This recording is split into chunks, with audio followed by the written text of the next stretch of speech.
اگر زمین سورج سے محروم کر دی جائے تو اس پر اور حیات پر کیا اثر ہوگا؟ اگر ہم زمین کو نظام شمسی سے دور کھینچ کر لے جائیں تو کیا ہوگا؟ ایک بار میں نے بھی ایسا ہی سوچا تھا۔ یاد رہے کہ میں حساب کتاب نہیں لگاتا، بس صرف حقیقت پسندی کے ساتھ یہ تصور کیا کہ اگر کبھی ایسا ہو تو کیا ہو، اور تھوڑا احتیاط کے ساتھ قیاس کیا۔ اگر آپ بھی معلوم کرنا چاہتے ہیں تو سنیں۔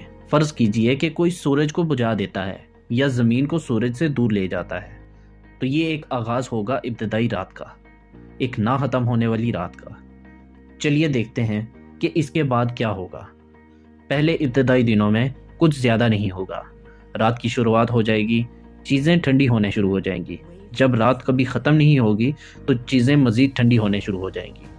شروع میں تو ہمارے شہر اچھے روشن رہے گے، ہماری دکانوں میں خوراک تب بھی بھری پڑی ہوگی، نلکوں سے اس وقت بھی پانی بہہ رہا ہوگا، اہم شاہراہیں اس وقت بھی ٹریفک سے جام ہوں گی، ہوائی جہاز اس وقت بھی اڑ رہے ہوں گے۔ لیکن بہت جلد چیزیں بدلنا شروع ہو جائے گی۔ سب سے پہلے سورج کی روشنی کی کمی بہت تیزی سے کچھ پودوں اور جانوروں کو متاثر کرے گی۔ آپ کو اب تازہ سبزی، تازہ پھلوں کو خدا حافظ کہنا ہوگا، جسے اب آپ کبھی بھی نہیں دیکھ سکیں گے۔ اور جب ماحول ٹھنڈا ہوگا، جلد ہی ان جگہوں پر جہاں پر سورج کے جانے سے پہلے گرمی تھی، برف باری ہونا شروع ہو جائے گی۔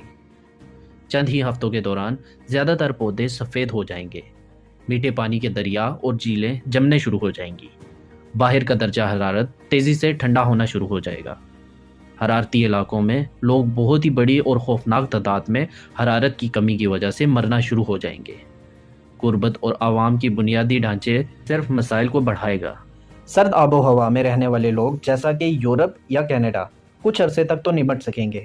اگر انہیں احساس ہو گیا کہ کیا ہونے جا رہا ہے تو میں سمجھ سکتا ہوں کہ ایک بڑے پیمانے پر ہنگامی منصوبے ان جگہوں پر بنائے جائیں گے تاکہ لوگوں اور مویشیوں کو ممکنہ طور پر زیر زمین پناہ دے سکیں۔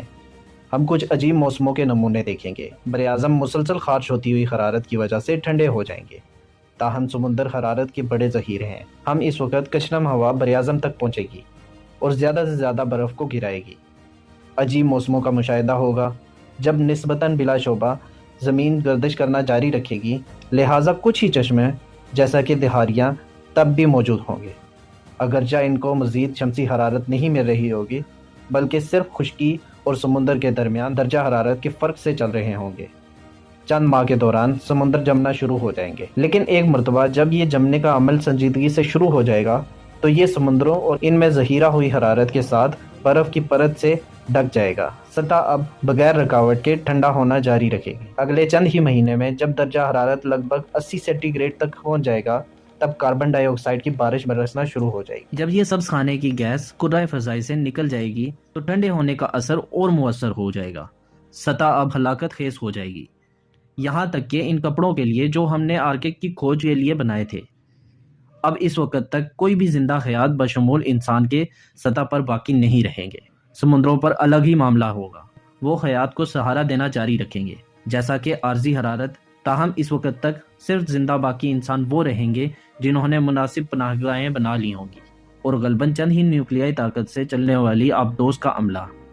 اب انسان اس طرح کی صورتحال میں کب تک زندہ رہ سکیں گے؟ اگر آبادی کا بڑا حصہ، میرے اندازے میں کم از کم ایک میانہ حجم کے شہر کے آبادی چند لاکھ لوگ اپنے لیے پناہ گاہیں تلاش کر لیں گے جو اچھی طرح سے لیس ہوں اور جس میں خوراک کی پیداوار کے وسائل ہوں اور اپنی تکنیکی بنیادی ڈھانچے کو قائم رکھ سکیں، تو شاید وہ تھوڑا عرصہ طویل تک زندہ رہ سکیں۔ شاید شروع میں سطح سے حفاظتی لباس پہن کر چیزیں اور اضافی سامان لا سکتے ہیں، تاہم اس بات کی امید کم ہے کہ اس طرح کی سہولت اتنے کم عرصے میں بنائی جا سکے۔ زیادہ امکان یہ ہے کہ لوگ بالآخر ہلاک ہو جائیں گے کیونکہ نامناسب پناہ گاہوں میں خوراک ختم ہو جائے گی یا ان کی توانائی کے وسائل ختم ہو جائیں گے، اور بس یہ سب اب آپ 1 یا 2 سال بعد یہاں چکر لگائیں گے تو تب آپ کو صرف برف اور تاریخی اور ویرانی ہی نظر آئے گی، اور کافی عرصے تک ٹھنڈ جاری رہے گی۔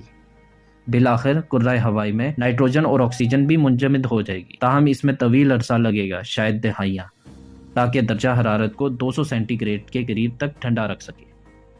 تاہم اس وقت واقعی فرق نہیں پڑے گا۔ سیارے پر واحد زندگی جو مل سکتی ہے وہ موٹی عالمگیری برف کے نیچے سمندروں کی گہرائی میں ہوگی، جو عارضی حرارت سے جمنے سے بچ جائیں گے۔ مزید اس طرح کی دلچسپ معلومات کے لیے ہمارے چینل ایپک فیکٹ کو لازمی سبسکرائب کیجیے، فالو کیجیے اور لائک لازمی کیجیے گا۔ ملتے ہیں اگلی ویڈیو میں، تب تک کے لیے اللہ حافظ۔